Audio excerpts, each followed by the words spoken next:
بسم اللہ الرحمن الرحیم وَإِذْ أَخَذَ رَبُّكَ مِن بَنِي آدَمَ مِن ظُهُورِهِمْ ذُرِّيَّتَهُمْ، اور اے حبیب یاد کیجئے، کیا یاد کیجئے؟ من بنی آدم من ظہورہم، جب آپ کے رب نے اولاد آدم کی پشت سے ان کی نسل نکالی۔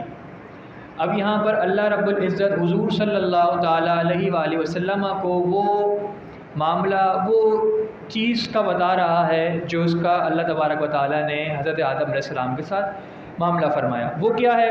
اے حبیب یاد کیجئے جب آپ کے رب نے اولاد آدم کی پشت سے اس کی نسل نکالی۔ پشت یعنی کمر سے نسل نکالی، مطلب کہ یعنی اس طریقے سے کہ جس طریقے سے انہوں نے دنیا میں آنا تھا، یعنی حضرت آدم علیہ السلام کی پشت سے ان کی اولاد نکالی، پھر ان کی اولاد نکالی، یعنی اس طریقے سے اللہ تبارک و تعالیٰ نے روئے زمین پر جتنی ارواح آنی تھی ان کو اولاد در اولاد در اولاد نکالا۔ اس کے بعد قیامت تک ہونے والے لوگ، یعنی جنہوں نے قیامت تک آنا تھا، ان کو اللہ تبارک و تعالیٰ نے نکالا۔ پھر کیا ہوا؟ وَأَشْهَدَهُمْ عَلَىٰ أَنفُسِهِمْ، اور انہیں خود ان پر گواہ بنایا۔ کس بات پر گواہ بنایا؟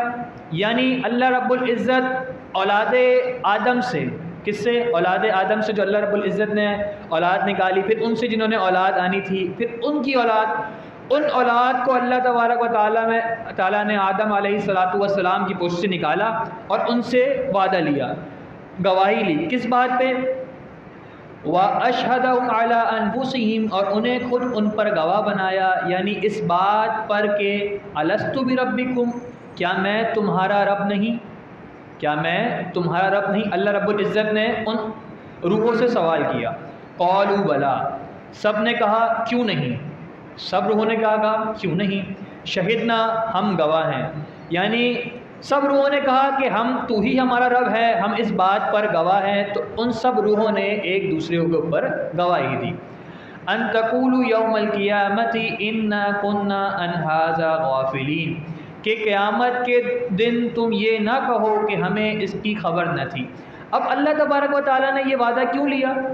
اس لیے لیا کہ کل بروز قیامت جب انہیں پیش کیا جائے، ان سے پوچھا جائے، تو یہ نہ کہہ سکیں، اولاد آدم یہ نہ کہہ سکے کہ ہمیں اس بارے میں تو کچھ پتہ ہی نہیں تھا، ہمیں اس بارے میں کسی کی کوئی خبر ہی نہیں تھی۔ تو اسی لیے اللہ رب العزت نے انہیں نکالا حضرت آدم علیہ السلام کی پشت سے، پر ان سے وعدہ لیا۔ او تقول انما اشرک آباؤنا من قبل وکنا ذریۃ من بعدہم، یا تم یہ کہو کہ شرک تو پہلے ہمارے باپ دادا نے کیا اور ہم ان کے بعد ان کی اولاد ہوئے، یعنی کل بروز قیامت تم یہ نہ کہہ سکو اللہ کی بارگاہ میں کہ شرک تو ہمارے آبا و اجداد نے کیا تھا، ہم تو ان کے بعد آئے ہیں، اس لیے ہمارے ساتھ یہ معاملہ ہماری گرفت نہ فرما۔ تو اسی لیے اللہ رب العزت نے پہلے ان کی روحوں کو نکلوا کر اپنی وحدانیت کی، وحدہ لا شریک ہونے کی گواہی لی۔ افتہلکنا بما فعل المبطلون، تو کیا ہمیں اس کام کی وجہ سے ہلاک فرمائے گا جو اہل باطل یعنی گمراہوں نے کیا؟ یعنی ایسا نہ ہو، یہ لوگ کہہ رہے ہیں کہیں ایسا نہ ہو کہ اللہ رب العزت ہمیں ہلاک فرما دے، کیونکہ جو ہمارے بڑوں نے کیا، اسی لیے اللہ رب العزت نے ان سے پہلے وعدہ لے لیا۔ وَكَذَلِكَ نُفَصِّلُ الْآيَاتِ وَلَعَلَّهُمْ يَرْجِعُونَ، اور ہم اسی طرح تفصیل کے ساتھ آیتیں بیان فرماتے ہیں۔ لَعَلَّهُمْ يَرْجِعُونَ، کیوں بیان فرماتے ہیں؟ لَعَلَّهُمْ يَرْجِعُونَ، تاکہ وہ حق کی طرف لوٹ آئیں، یعنی جو گمراہ ہو چکے ہیں، جو بہکنے جا رہے ہیں، وہ حق کی طرف واپسی لوٹ آئیں۔ وَاتْلُ عَلَيْهِمْ نَبَأَ الَّذِي آتَيْنَاهُ آيَاتِنَا فَانسَلَخَ مِنْهَا فَاتَّبَعَهُ الشَّيْطَانُ فَكَانَ مِنَ الْغَاوِينَ۔ وَاتْلُ عَلَيْهِمْ نَبَأَ الَّذِي، اور آپ ان کفار و یہود پر اس شخص، اب یہاں پر اس آیت کو سمجھنے سے پہلے اس آیت کا پس منظر سمجھنا ضروری ہے۔ یہاں پر یہودیوں کا ایک عالم تھا، اس کا نام تھا بلعم بن باورا۔ بلعم بن باورا یہ یہودیوں کا ایک، بلعم بن باورا بنی اسرائیل کا ایک عالم تھا، بڑا عالم تھا۔ یہ اس وقت تو بڑا عابد شخص تھا، یعنی عابد تھا، اس کے پاس اسماء اعظم تھے، یعنی اس شخص کے پاس بلعم بن باورہ کے پاس اسم اعظم تھے، یہ حروف مستجاب الدعوات تھا۔ مستجاب الدعوات اسے کہتے ہیں کہ جب بھی کوئی شخص اللہ کی بارگاہ میں دعا کرے تو اللہ اس کی دعا کو رد نہیں کرتا، اسے مستجاب الدعوات کہتے ہیں۔ یہ شخص بلعم بن باورہ بہت مستجاب الدعوات تھا، اس کے پاس اسماء اعظم تھے۔ یہ بنی اسرائیل کا ایک بہت بڑا عالم تھا جس کی دعا ہمیشہ قبول ہوتی تھی، جس کی دعا ہمیشہ قبول ہوتی تھی، کبھی اس کی دعا رد نہیں ہوتی تھی۔ تو اب معاملہ کیا ہوا، جبارین کی قوم یعنی مشرکوں کی قوم اس کے پاس آئی، بلعم بن باورہ کے پاس، اور اس نے کہا کہ موسیٰ علیہ السلام اپنی قوم کے ساتھ ہماری بستی پر حملہ کرنے آ رہے ہیں۔ موسیٰ علیہ السلام اپنی قوم کے ساتھ ہماری بستی کے اوپر حملہ کرنے آ رہے ہیں۔ تو قوم جبارین کی ایک جماعت نے بلعم بن باورہ کے پاس گئی، اسے سارا معاملہ یہ بتایا کہ بھائی موسیٰ علیہ السلام اور ان کی قوم ہمارے اوپر حملہ کرنے آ رہے ہیں، تو تم ایک کام کرو، تم ہمارے لیے اللہ رب العزت سے دعا کرو کہ اللہ رب العزت انہیں یعنی حضرت موسیٰ علیہ السلام کی قوم پر ہمارے اوپر غالب نہ آنے دے۔ تو اس نے بلعم بن باورہ، یہ عابد شخص تھا، اسم اعظم تھے اس کے بعد، اس نے کہا وہ تو اللہ کے نبی ہیں، میں ان کے خلاف دعا نہیں کر سکتا۔ اس نے کہا اچھا میں اللہ رب العزت سے پوچھتا ہوں۔ یہ اتنا عابد شخص تھا کہ یہ اللہ رب العزت سے جو بھی معاملہ ہوتا تھا پہلے اللہ رب العزت سے پوچھتا تھا، تو اس سے اللہ رب العزت بطور خواب کے اس معاملے کی تنبیہ کر دیتا تھا۔ تو اس شخص نے اللہ رب العزت سے دریافت کیا، تو اللہ رب العزت نے اسے بطور خواب یہ حکم دیا کہ وہ موسیٰ علیہ السلام ہیں، نبی ہیں، تم نے ان کے خلاف دعا نہیں کرنی۔ لیکن پھر اس کی قوم جو بنی اسرائیل کی قوم جو تھی، جو موسیٰ علیہ السلام خوف سے آ رہی تھی کہ ہم پر حملہ کرنے والے، یہ قوم پھر بلعم بن باورہ کے پاس آئی، انہوں نے کہا وہی معاملہ سنایا۔ اس بار انہوں نے اس قوم نے اس کو کچھ ہدیے دیے، کچھ تحائف دیے، کچھ تحفے دیے، ہدیے دیے۔ تو اس بلعم بن باورہ نے پھر منع کیا، اس نے کہا میں پھر اللہ سے پوچھتا ہوں۔ اگلی دفعہ اس نے دوبارہ یہی معاملہ کیا، تو اس دفعہ اسے کوئی خواب نہیں دکھایا گیا۔ تو اس نے اپنی اس قوم کو بتایا کہ مجھے اس دفعہ کوئی خواب نہیں دکھایا گیا ہے۔ تو اس کی قوم نے کہا دیکھو اگر اللہ رب العزت نے منع کرنا ہوتا تو پہلے جس طریقے سے تمہیں تنبیہ کی گئی اسی طریقے سے دوبارہ اللہ رب العزت تمہیں تنبیہ کر دیتا، لیکن اس بار ایسا معاملہ نہیں ہوا، تو لہٰذا تم ہمارے حق میں کیا کرو، دعا کرو۔ اب یہ شخص پہاڑ پر چڑھ گیا، ایک طرف جبارین کی قوم یعنی مشرک تھے اور دوسری طرف حضرت موسیٰ علیہ السلام۔ اب اللہ تبارک و تعالیٰ کا کرنا ایسا ہوا کہ جب یہ شخص حضرت موسیٰ علیہ السلام اور ان کی قوم کے خلاف دعا کرنے جاتا، یعنی کہتا کہ یا اللہ کہ موسیٰ علیہ السلام کی قوم کو ان پر غالب نہ آنے دے اور انہیں تباہ و برباد کر دے، تو موسیٰ علیہ السلام کی قوم کی جگہ اس سے جبارین کی قوم کا نام نکل جاتا، یعنی معاملہ الٹا ہو رہا تھا۔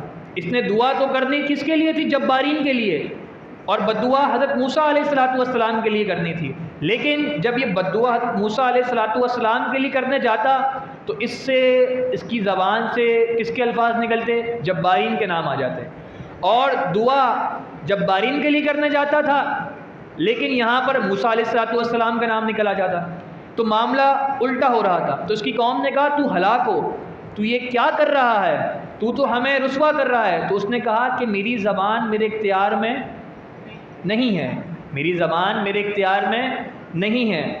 تو پھر کیا ہوا، تو اس شخص نے جب نبی علیہ السلام کی گستاخی کی، یعنی موسیٰ علیہ السلام کی شان میں اس نے گستاخی کی، ان کے لیے دعا کی، تو اس کی زبان کتے کی طرح لٹک گئی، یعنی اس کی زبان، یہ اتنا عابد شخص جس کے پاس اسم اعظم تھے، جس کے پاس سب چیزیں تھیں، جو اتنا عابد تھا، نیکوکار تھا، جو عرف مستجاب الدعوات تھا، جس کی دعا کبھی رد نہیں ہوتی تھی، لیکن اس کی زبان کہتے ہیں مفسرین کہ اس کی زبان لٹک کر سینے تک آ گئی، اس کی زبان لٹک کر سینے تک آ گئی۔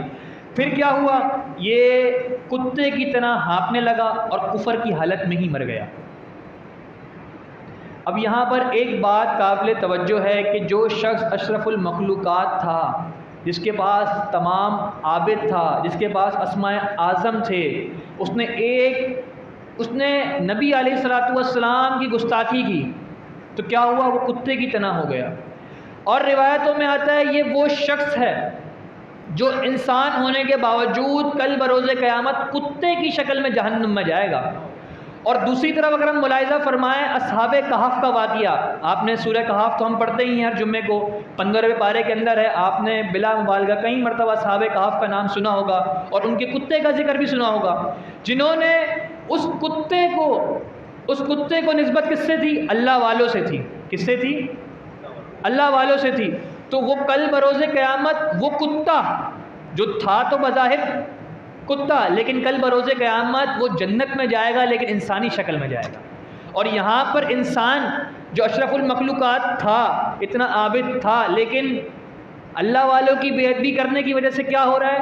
کتا بن کے جہنم میں جا رہا ہے، اور وہاں کتا اشرف المخلوقات بن کر جنت میں جا رہا ہے۔ یہ ہے اللہ والوں کی نسبت، اور یہ ہے اللہ والوں کی فرما برداری اور اللہ والوں کا ادب، جسے جو ملتا ہے ادب کی وجہ سے ملتا ہے۔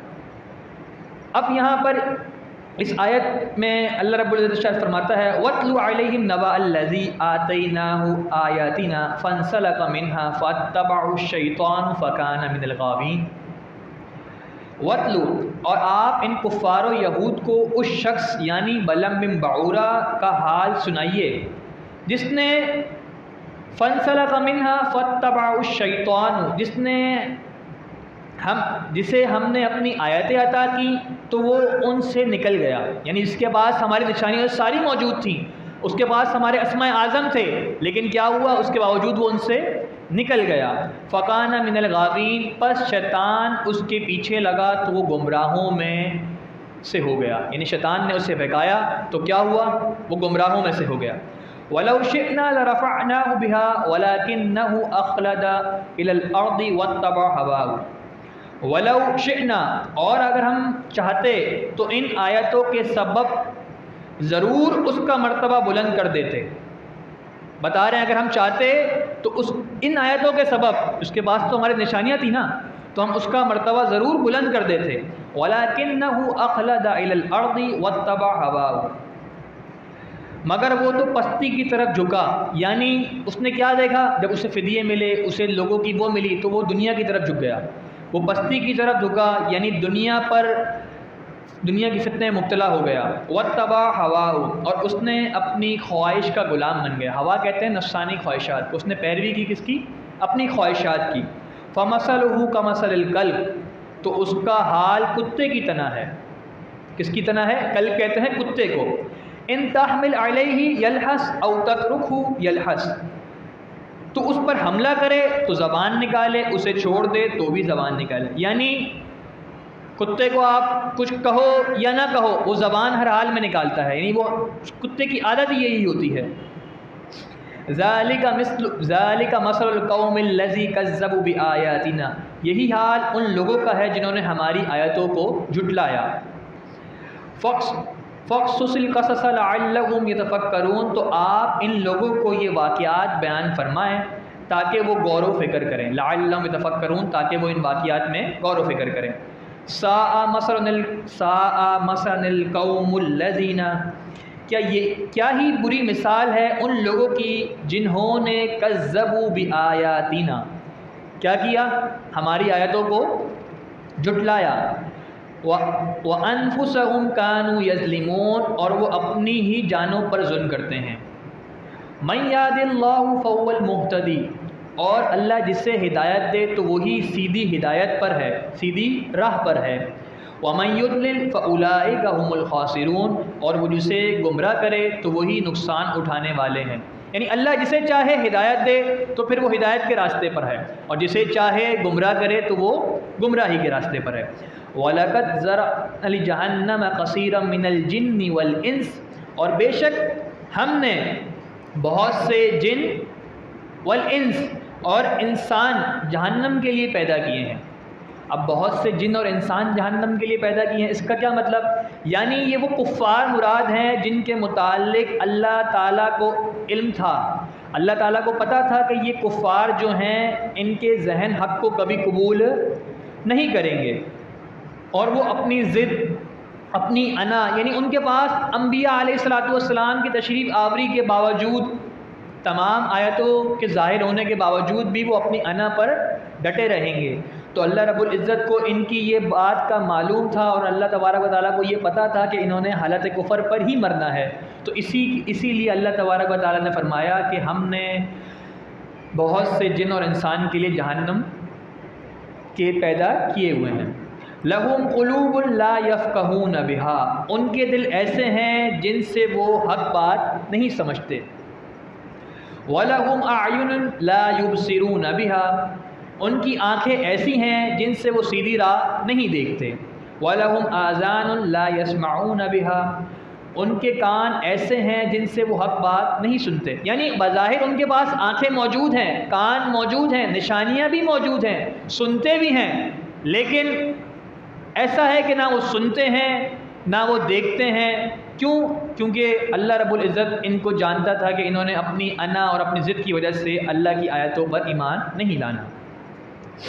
اولئک کالانعام بل هم اضل، وہ عقل کا صحیح استعمال نہ کر کے چوپایوں کی طرح ہیں۔ کس کی طرح ہے؟ کالانعام، انعام کہتے ہیں چوپائے کو۔ عقل کا صحیح استعمال نہیں کرتے تو کس کی طرح ہو گئے؟ چوپایوں کی طرح ہو گئے۔ بل ہم اضل، بلکہ اس سے بھی زیادہ گمراہ ہیں۔ قرآن کہہ رہا ہے کہ چوپایوں سے بھی زیادہ گمراہ ہیں۔ کیوں؟ کیونکہ چوپائے اتنی سمجھ رکھتا ہے کہ اگر آنکھ نقصان دہ چیز ہے تو اس کے پاس نہیں جانا۔ اگر کسی جانور کے سامنے آپ آنکھ جلائیں تو وہ اس کے پاس نہیں جائے گا، اسے اتنی عقل اور شعور ہے کہ میں اس کے پاس جاؤں گا تو جل جاؤں گا۔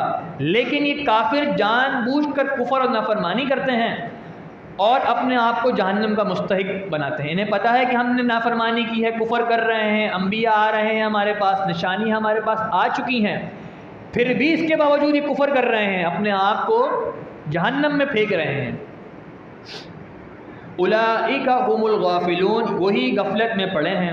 وللہ الاسماء الحسنی، اور سب سے اچھے نام اللہ ہی کے ہیں، سب سے اچھے نام اللہ ہی کے ہیں۔ اب سب سے اچھے نام اللہ ہی کے ہیں مطلب حدیث شریف میں آتا ہے، بخاری شریف کی حدیث ہے کہ اللہ تبارک و تعالیٰ کے 99 اسماء مبارکہ ہیں، اس سے زیادہ ہیں۔ اللہ تبارک و تعالیٰ کے کئی اسماء مبارکہ ہیں، لیکن اکثر ہم نے دیکھا ہے 100 کم یعنی 99 جسے کہتے ہیں، قرآن کے شروع میں ہر جگہ موجود ہوتے ہیں۔ حدیث شریف میں آتا ہے کہ جسے یہ 99 اسماء مبارکہ یاد ہو جائیں، اللہ تبارک یاد ہوں جسے، اللہ تبارک و تعالیٰ کل بروز قیامت اسے جنت میں داخل فرمائے گا۔ اللہ رب العزت سے دعا ہے کہ ہمیں یہ 99 اسماء مبارک اللہ تبارک و تعالیٰ کے جو اللہ تبارک کے نام ہیں انہیں یاد کرنے کی توفیق عطا فرمائے۔ یہ قرآن پاک کے شروع میں موجود ہوتے ہیں، آپ چاہیں تو اس سے یاد بھی کر سکتے ہیں۔ آگے اللہ تبارک و تعالیٰ ارشاد فرماتا ہے فدعوہ بہا، اور تو اسے ان ناموں سے پکار، یعنی اللہ تبارک و تعالیٰ کو ان ناموں سے تم پکارو۔ وَذَرُوا الَّذِينَ يُلْحِدُونَ فِي أَسْمَائِهِ، اور ان لوگوں کو چھوڑ دو جو اس کے ناموں میں حق سے دور نکلتے ہیں، جو اس کے ناموں میں حق سے دور نکلتے ہیں۔ سَيُجْزَوْنَ مَا كَانُوا يَعْمَلُونَ، اور وہ عنقریب اپنے کیے کا بدلہ پائیں گے۔ اب یہاں پر کیا مراد ہے؟ یہاں پر آپ نے یہ بات اکثر کئی بد مذہبوں کے منہ سے سنی ہوگی جو بد عقیدہ ہوتے ہیں۔ یہاں پر یہ کیا بات ہے؟ وَذَرُوا الَّذِينَ يُلْحِدُونَ فِي أَسْمَائِهِ، ان لوگوں کو چھوڑ دو جو اس کے ناموں میں حق سے دور نکلتے ہیں۔ اس کا مطلب یہ ہے یعنی اللہ کے ناموں کو بگاڑ کر اپنے بتوں کا نام رکھتے ہیں۔ مشرکین کا یہ شعار تھا، انہوں نے کیا کیا تھا کہ اللہ کے ناموں کو بدل کر اپنے بتوں کے نام رکھ دیے تھے۔ جیسا کہ انہوں نے الہ ہے نا، اللہ کو کہتے ہیں الہ، انہوں نے اس کو بگاڑ کر لات رکھ دیا تھا اپنے بت کا نام، عزیز کو انہوں نے عزا کر دیا تھا، اسی طریقے سے انہوں نے منان کو منات کر کے اپنے بتوں کے نام رکھ دیے تھے۔ یعنی الہ کو انہوں نے الہ کو بگاڑ کر لات رکھ دیا، عزیز کو بگاڑ کر انہوں نے عزا رکھ دیا، منان کو بگاڑ کر انہوں نے منات کے نام رکھ دیے، اپنے بتوں کے نام رکھ دیے۔ تو اللہ تبارک و تعالیٰ فرماتا ہے کہ انہیں چھوڑ دو۔ اسی طریقے سے آپ نے دیکھا ہوگا، تو اس سے پتہ چلا کہ اللہ تبارک و تعالیٰ کے ناموں کو کسی اور ناموں کے ساتھ پکارنا جو اس میں ہو تو یہ ناجائز اور حرام ہے۔ اسی طریقے سے اللہ کو لفظ رام یا ماتما کہہ کر پکارنا یہ بھی حرام اور ناجائز ہے۔ آگے اللہ تبارک و تعالیٰ ارشاد فرماتا ہے وَمِمَّنْ خَلَقْنَا أُمَّةً يَهْدُونَ بِالْحَقِّ وَبِهِ يَعْدِلُونَ، اور ہماری مخلوق میں سے ایک گروہ ایسا ہے جو حق کی رہنمائی کرتا ہے، اس کے مطابق انصاف کرتا ہے۔ یعنی اس سے مراد کیا ہے؟ یعنی قیامت قائم ہونے سے پہلے تک ہمیشہ دنیا میں ایک جماعت ایسی ہوگی جو حق پر قائم رہے گی، یعنی علماء حق، جو ہر وقت قیامت کی قائم ہونے سے پہلے، یعنی جب جب کوئی فتنہ آئے گا اس کے خلاف وہ جماعت کھڑی ہوگی۔ علماء حق، جو حق علماء ہیں، جو اہل سنت و جماعت، جیسا کہ آپ جانتے ہیں، اگر آپ حدیث و قرآن کی روشنی مطالعہ کریں اور دیکھیں تو آپ کو پتہ چل جائے گا اس دور میں حق پر کون ہے۔ یہاں پر ہمارے سورہ اعراف کا 22واں رکوع مکمل ہوا، اگلا رکوع 23واں سورہ اعراف کا 23واں رکوع ہے، اور یہ 90 پارے کا 13واں رکوع ہے۔ اللہ تبارک و تعالیٰ ارشاد فرماتا ہے وَالَّذِينَ كَذَّبُوا بِآيَاتِنَا سَنَسْتَدْرِجُهُم مِّنْ حَيْثُ لَا يَعْلَمُونَ، اور جن لوگوں نے ہماری آیتوں کو جھٹلایا تو کیا ہوگا؟ سَنَسْتَدْرِجُهُم مِّنْ حَيْثُ لَا يَعْلَمُونَ، تو ان قریب ہم انہیں آہستہ آہستہ عذاب کی طرف لے جائیں گے۔ مِّنْ حَيْثُ لَا يَعْلَمُونَ، جہاں سے انہیں خبر بھی نہ ہوگی، جہاں سے انہیں خبر بھی نہ ہوگی۔ وَأُمْلِي لَهُمْ، اور میں انہیں لمبی عمر دے کر ڈھیل دوں گا، یعنی انہیں یہ ہوگا ابھی زندگی بہت بڑی ہے، توبہ کر لیں گے، لمبی عمریں انہیں دیں گے۔ اِنَّ قَیدی متین، بے شک میری خفیہ تدبیر بہت مضبوط ہے۔ خفیہ تدبیر یعنی میری گرفت بہت سخت ہے، اللہ رب العزت ارشاد فرما رہا ہے اولم یتفکروا، کیا وہ سوچتے نہیں، ما بصاحبہم من جنہ، کیا وہ سوچتے نہیں کہ ان کے صاحب یعنی نبی علیہ الصلاۃ والسلام کو کسی بھی قسم کا جنون نہیں۔ ان ہوا الا نذیر مبین، وہ تو واضح طور پر اللہ کے عذاب سے ڈرانے والے ہیں۔ اب یہاں پر کیا بات ہوئی؟ جب حضور صلی اللہ تعالیٰ علیہ وآلہ وسلم کوہ صفا پر آپ چڑھے، آپ نے اللہ رب العزت کی طرف لوگوں کو بلایا، تو یہ لوگ جن کے پاس اس سے پہلے حضور علیہ الصلاۃ والسلام سے پہلے کئی انبیاء آ چکے، انہوں نے ان انبیاء علیہ الصلاۃ والسلام کی نافرمانی کی۔ جب حضور صلی اللہ تعالیٰ علیہ وسلم ان کو ایک رب کی طرف بلانے لگے، قرآن کی طرف بلانے لگے، تو انہیں یہ کیا لگا، یہ تو ہم ایک رب کی طرف بلا رہے ہیں، دنیا کی عیش و دنیا کی جو دنیاوی زندگی ہے اس کو چھوڑ کر ہمیں کس کی طرف بلا رہے ہیں۔ تو انہوں نے معاذ اللہ یہ گمان کیا کہ حضور صلی اللہ تعالیٰ علیہ وآلہ وسلم پر جنون طاری ہو گیا ہے۔ کیا ہو گیا ہے؟ جنون طاری ہو گیا ہے۔ تو قرآن فرماتا ہے اولم یتفکروا، کیا وہ یہ سوچتے نہیں، ما بصاحب من جنہ، کہ ان کے صاحب یعنی نبی علیہ الصلاۃ والسلام کو کسی بھی قسم کا جنون نہیں۔ ان ہوا الا نذیر مبین، وہ تو واضح طور پر اللہ کے عذاب سے ڈرانے والے ہیں۔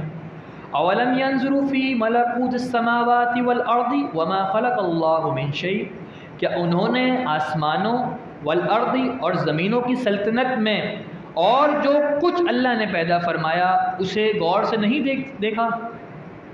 وَأَنْ عَسَىٰ أَنْ يَكُونَ قَدِ اقْتَرَبَ أَجَلُهُمْ، اور یہ بھی نہیں سوچا کہ شاید ان کی موت کا وقت قریب آ گیا ہو۔ فَبِأَيِّ حَدِيثٍ بَعْدَهُ يُؤْمِنُونَ، تو قرآن کے بعد وہ کس پر ایمان لائیں گے؟ اب یہاں پر یہ بات ہے کہ جب تمام انبیاء علیہ الصلاۃ والسلام آ گئے، حضور سے پہلے موسیٰ علیہ الصلاۃ والسلام، توریت، انجیل، تمام کتابوں کا نزول ہوا۔ اب جب آخر الزمان خاتم النبیین صلی اللہ تعالیٰ علیہ وسلم تشریف لے آئے، قرآن بھی آ گیا، تو اب انہیں کس چیز کا انتظار ہے؟ اس کے بعد تو کسی نبی نے نہیں آنا ہے، اس کے بعد تو کسی قرآن کے بعد کسی کتاب میں نہیں آنا ہے۔ تو قرآن کہہ رہا ہے فَبِأَيِّ حَدِيثٍ بَعْدَهُ يُؤْمِنُونَ، تو وہ قرآن کے بعد وہ کس پر ایمان لائیں گے؟ اب تو کچھ سی چیزیں نہیں آنا ہے تو ایمان کیوں نہیں لاتے؟ مَن يُضْلِلْهُ فَلَا هَادِيَ لَهُ، جس سے اللہ اس کی ضد اور نافرمانی کی وجہ سے گمراہ کرے اسے کوئی ہدایت دینے والا نہیں۔ وَيَذَرُوهُمْ فِي طُغْيَانِهِمْ يَعْمَهُونَ، اور اللہ انہیں گمراہی میں چھوڑ دیتا ہے، یعمہون، اور وہ اپنی سرکشی میں بھٹکتے رہتے ہیں۔ وہ سمجھتے ہیں کہ ہم صحیح چل رہے ہیں لیکن اللہ انہیں ان کی گمراہی میں چھوڑ دیتا ہے۔ یسألونک عن الساعۃ ایان مرساها، یسألونک اے حبیب، وہ آپ سے سوال کریں گے، عن الساعۃ، ساعہ کہتے ہیں قیامت کو، وہ آپ سے سوال کریں گے کس بارے میں؟ قیامت کے بارے میں. ایان مرساہا، کہ وہ کب آئے گی.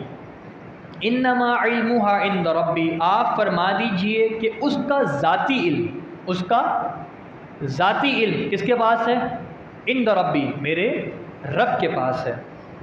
لا یجلیھا لوقتھا الا ہوا، اس کا ذاتی علم تو صرف میرے رب کے پاس ہے، اس کے وقت پر ہی ظاہر فرمائے گا. یعنی لا یجلیھا لوقتھا الا ہوا، جب قیامت کا وقت ہوگا تو قیامت اسی وقت پر آئے گی. ثقلت فی السماوات والارض، قیامت زمین اور آسمان والوں کے نزدیک بہت خوفناک ہے. لا تأتیکم الا بغتہ، لا تأتیکم الا بغتہ، وہ تمہارے پاس اچانک ہی آئے گی، وہ تمہارے پاس اچانک ہی آئے گی. یعنی قیامت جب آئے گی تو تمہیں مہلت نہیں دی جائے گی. آج تو تم سوال کر رہے ہو کہ قیامت کب آئے گی. یسألونک کأنک حفی عنہا، اور وہ آپ سے قیامت کے بارے میں اس طرح پوچھتے ہیں گویا آپ نے اس کی خوب تحقیق کی ہوئی ہے. اب یعنی یہاں پر کیا مطلب کہ آپ نے اس کی خوب تحقیق کی ہوئی ہے؟ یہاں پر یہ ہے کہ قریش قیامت کے بارے میں رسول اللہ صلی اللہ تعالیٰ علیہ وآلہ وسلم سے سوال کرتے تھے کہ قیامت کب آئے گی، قیامت کب آئے گی. وہ اس طریقے سے سوال کرتے تھے کہ حضور صلی اللہ تعالیٰ علیہ وآلہ وسلم نے قیامت میں خوب تحقیق کی ہوئی ہے، اور یہ حضور صلی اللہ تعالیٰ علیہ وآلہ وسلم کو قیامت کے متعلق سوال کرنا ناپسند تھا.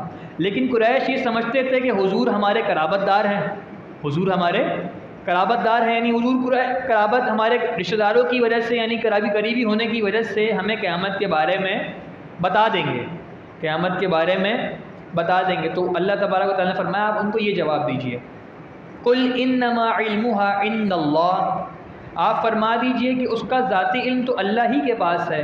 ولیکن اکثر الناس لا یعلمون، ولیکن اکثر الناس، لیکن اکثر لوگ نہیں جانتے. لا یعلمون، اکثر لوگ نہیں جانتے. قل، اے حبیب آپ فرما دیجئے، لا املک لنفسی نفعا ولا ضرا، آپ کیا فرما دیجئے؟ آپ فرما دیجئے کہ میں اپنی جان کے نفع اور نقصان کا اتنا ہی مالک ہوں، الا ما شاء اللہ، جتنا اللہ چاہے. وَلَوْ كُنْتُ أَعْلَمُ الْغَيْبَ، اور اگر میں غیب جانتا، لَاسْتَكْثَرْتُ مِنَ الْخَيْرِ، تو ضرور میں بہت ساری بھلائی جمع کر لیتا. وَمَا مَسَّنِيَ السُّوءُ، اور مجھے کوئی تکلیف نہ پہنچتی. ان انا الا نذیر و بشیر لقوم یؤمنون، میں تو صرف کافروں کو ڈر سنانے والا، و بشیر لقوم یؤمنون، اور مومنوں کو خوشخبری سنانے والا ہوں. هو الذی خلقکم من نفس واحدہ، هو الذی، وہ ذات، کون سی ذات؟ خلقکم من نفس واحدہ، یعنی اللہ تبارک و تعالیٰ کی بات ہو رہی ہے. خلقکم من نفس واحدہ، جس نے تمہیں ایک جان سے پیدا کیا. کس سے پیدا کیا؟ ایک جان، یعنی حضرت آدم علیہ السلام سے پیدا کیا، اسی کی جن سے میں پیدا کیا. وَجَعَلَ مِنْهَا زَوْجًا لِيَسْكُنَ إِلَيْهَا، اور اسی کی جن سے اس کا ایک جوڑا یعنی زوجہ تمہارے لیے بنائی. لِيَسْكُنَ إِلَيْهَا، تاکہ وہ اس سے سکون پائے، تاکہ وہ اس سے سکون پائے. یعنی میاں بیوی کے جو تعلقات ہوتے ہیں اس لیے بنائے تاکہ وہ آپس میں ایک دوسرے سے سکون پائیں. فَلَمَّا تَغَشَّاهَا حَمَلَتْ حملا خفیفا، پھر جب مرد نے اپنی زوجہ کو ڈھانپ لیا یعنی قربت کی تو اس سے ہلکا سا حمل ہو گیا. فمرت به، تو وہ اسے لے کر چلتی پھرتی رہی. فلما اثقلت دعوا اللہ ربهما لئن اتیتنا صالحا لنکونن من الشاکرین، جب وہ حمل بھاری ہو گیا تو کیا ہوا؟ دعوا اللہ، تو ان دونوں نے اللہ سے دعا کی اپنے رب کے حضور. لئن اتیتنا صالحا، کیا دعا کی کہ اے اللہ اگر تو ہمیں تندرست بچہ عطا فرمائے گا، لنکونن من الشاکرین، تو ہم ضرور تیرے شکر کرنے والے ہوں گے. فلما آتاہما صالحا، پھر جب اللہ نے انہیں ان کی خواہش کے مطابق صحت مند تندرست بچہ عطا کیا تو کیا ہوا؟ جعل لہ شرکاء فیما آتاہ، تو ان دونوں نے اللہ کی عطا میں اس کے شریک ٹھہرائے۔ فتعالی اللہ عما یشرکون، تو اللہ ان بتوں سے بہت بلند و بالا ہے جنہیں وہ شریک ٹھہراتے ہیں۔ یعنی جب اللہ تبارک و تعالیٰ نے انہیں ان کی اولاد کے مطابق بچہ دیا تو کیا ہوا؟ تو انہوں نے کہا تھا کہ تو ہمیں صحت مند بچہ عطا کرے گا تو ہم کیا کریں گے؟ شکر گزار کریں گے۔ لیکن جب اللہ نے انہیں بچہ عطا کیا تو انہوں نے اس کو شریک ٹھہرانا شروع کر دیا۔ ایشرکون ما لا یخلق شیئا ولا وهم یخلقون، ایشرکون ما لا یخلق، کیا وہ ان بتوں کو اللہ کا شریک ٹھہراتے ہیں؟ وهم یخلقون، جو کچھ بھی نہیں بنا سکتے، وهم یخلقون، وہ خود بنائے گئے ہیں۔ یعنی تم دیکھو تو تم اللہ کو کس کا شریک ٹھہرا رہے ہو؟ اللہ کے ساتھ کس کو شریک ٹھہرا رہے ہو؟ تم اس کو شریک ٹھہرا رہے ہو اللہ کے ساتھ جو خود پیدا کیا گیا ہے۔ یعنی بتوں کو تم شریک ٹھہرا رہے ہو، وہ تو خود بنائے گئے ہیں، وہ تو نہ کچھ بنا سکتے ہیں نہ کچھ خود کر سکتے ہیں۔ وَلَا يَسْتَطِعُونَ لَهُمْ نَصْرًا وَلَا أَنفُسَهُمْ يَنصُرُونَ، اور وہ بت تو نہ ان بیچاریوں کی کوئی مدد کر سکتے ہیں اور نہ ہی اپنی مدد کر سکتے ہیں۔ وہ بت تو گویا ایسے ہیں، نہ وہ کسی کی مدد کر سکتے ہیں نہ وہ اپنی مدد کر سکتے ہیں۔ وَإِن تَدْعُوهُمْ إِلَى الْهُدَىٰ، اور اگر تم ان بتوں کو راہ کی طرف بلاؤ، یعنی کس کی طرف؟ سیدھے راستے کی طرف بلاؤ۔ لا يتبعكم سواء علیکم ادعوتموہم ام انتم صامتون، قرآن کہہ رہا ہے اگر تم ان بتوں کو کس کی طرف بلاؤ؟ سیدھی راہ کی طرف بلاؤ، وہ تمہارے پیچھے نہیں آئیں گے، تم پر برابر ہے کہ انہیں پکارو یا خاموش رہو، کیونکہ بت سن نہیں سکتے۔ اب اگر تم بت کو بلاتے ہو اپنی سیدھی طرف کہ آؤ ہماری طرف آؤ جس کی طرف، تو وہ بت کچھ بھی نہیں کر سکتے۔ تمہارا انہیں پکارنا گویا کہ ایسا ہے کہ تم انہیں پکارو ہی نہیں۔ کیوں؟ کیونکہ نہ وہ سن سکتے ہیں نہ وہ کچھ خود کر سکتے ہیں، تو گویا تمہارا بت کو پکارنا فضول ہے۔ ان الذین تدعون من دون اللہ عباد امثالکم، اے کافرو بے شک تم اللہ کے سوا جن بتوں کو پوجتے ہو، امثالکم، وہ تمہاری تنہا بندے ہیں، یعنی تم نے اپنے ہاتھوں سے بنائے ہوئے ہیں۔ فدعوہم، اگر تم سچے ہو، اگر تم کہتے ہو نا ہمارے بت ہمارے خیر خواہ ہیں مدد کر سکتے ہیں، فدعوہم، اگر تم سچے ہو، فلیستجیبوا لکم ان کنتم صادقین، اگر تم سچے ہو تو انہیں بلاؤ، انہیں بلاؤ، تو انہیں چاہیے کہ وہ تمہیں جواب دیں۔ اگر تم سچے ہو تو اپنے بتوں کو آواز دو، انہیں بلاؤ، اگر وہ سچے ہیں تو انہیں چاہیے کہ وہ تمہیں جواب دیں، لیکن وہ جواب نہیں دے سکتے۔ الہم ارجل یمشون بہا، کیا ان بتوں کے پاؤں ہیں جن سے وہ چل سکیں؟ بظاہر آپ بت کو دیکھیں تو اس کے پاؤں بھی ہوتے ہیں، ہاتھ بھی ہوتے ہیں، آنکھیں بھی ہوتی ہیں، لیکن اس کے پاؤں ایسے ہیں، قرآن کہہ رہا ہے کہ وہ جس سے چل سکے۔ آگے ام لہم ایدی یبطشون بہا، یا ان کے ہاتھ ہیں جن سے وہ پکڑ سکیں۔ قرآن انہیں چیلنج کر رہا ہے کنہیں؟ جو بتوں کے حمایتی ہیں، کیا ان کے پاس ایسے پاؤں ہیں جن سے وہ چل سکیں؟ کیا ان کے پاس ایسے ہاتھ ہیں جن سے وہ پکڑ سکیں؟ ام لہم اعین یبصرون بہا، کیا ان کی آنکھیں ہیں جن سے وہ دیکھیں؟ ام لہم آذان یسمعون بہا، کیا ان کے کان ہیں جن سے وہ سنیں؟ قل ادعوا شرکاءکم ثم کیدون فلا تنظرون، آپ ان مشرکوں سے فرما دیجئے تم اپنے شریکوں کو بلاؤ، پھر سب مل کر مجھ پر اپنا داؤ چلو، مجھے بالکل مہلت نہ دو۔ یہاں پر حضور صلی اللہ تعالیٰ علیہ وسلم نے جب مشرکین کے خلاف، بتوں کے خلاف بات کرنا شروع کی تو انہوں نے کہا کہ ہمارے بت ایسے ہیں، یہ کر سکتے ہیں، تو حضور نے انہیں چیلنج کیا۔ کیا کیا؟